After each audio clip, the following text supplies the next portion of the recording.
Of all the familiar sounds of Christmas, surely this one is the most beloved. Oh boy, here we go again. Hey everyone, Brandon here, and well, although this request came in a little bit late, I decided to do it anyway, because not only is it a movie I've seen so many times, but it just felt like I needed to do it. This is my review on Home Alone 2, Lost in New York. Now, this is the very successful sequel to the very successful first film, directed again by Chris Columbus and produced by John Hughes. The story follows again of our hero, Kevin McAllister, whose family decides to go visit Florida this year for Christmas. They're coming to visit me. However, Kevin gets into a fight with his brother Buzz and decides not to apologize for it, and decides that he doesn't want to be anywhere near his family this year. And it looks like that he gets his wish, because on their way to their airport, Kevin boards onto the wrong plane and ends up in good old New York City, and decides he's going to have the time of his life. However, his fun might be short-lived, because Harry and Marv also enter New York City to plan their biggest heist ever. So, will Kevin get back to his family in time for Christmas, or will Harry and Marv get their long-awaited revenge?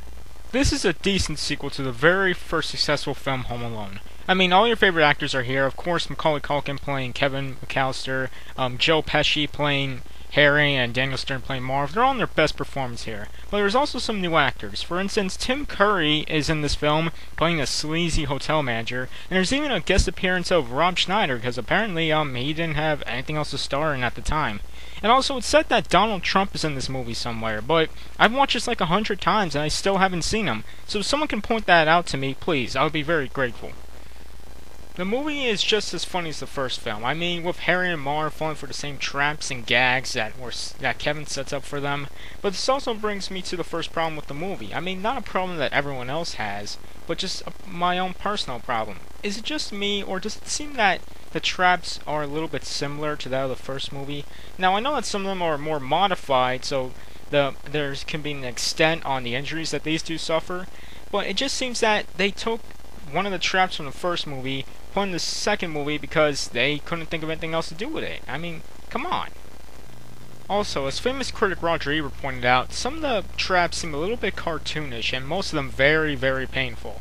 And I will agree on both. Not only, I think one of the traps seems like something you see in the cartoon, but I would definitely agree that some of these traps seem very painful. I mean, no thanks, but Harry and Marv get their asses handed to in this. Now, I'm not saying that they don't deserve it. I mean, they're not exactly good guys. But this is the type of movie that makes you think, good thing I'm not those guys.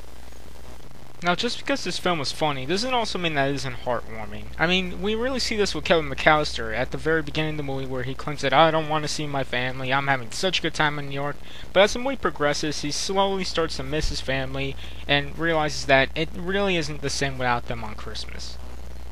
In the end, although it may seem a bit similar to the first film, Home Alone 2 is still worth a watch. I mean, see it for a good laugh, and also if you're a big fan of the series, especially during that wonderful time of the year. So, will I review the rest of the series? I mean, Home Alone 3, Home Alone 4? Maybe. Time will tell.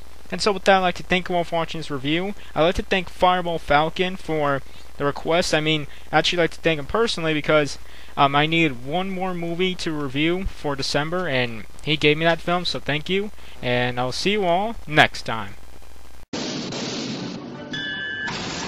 Home Alone 2, Lost in New York. You wearing aftershave? That's kerosene. Now, why would anybody soak a rope in kerosene? Merry Christmas.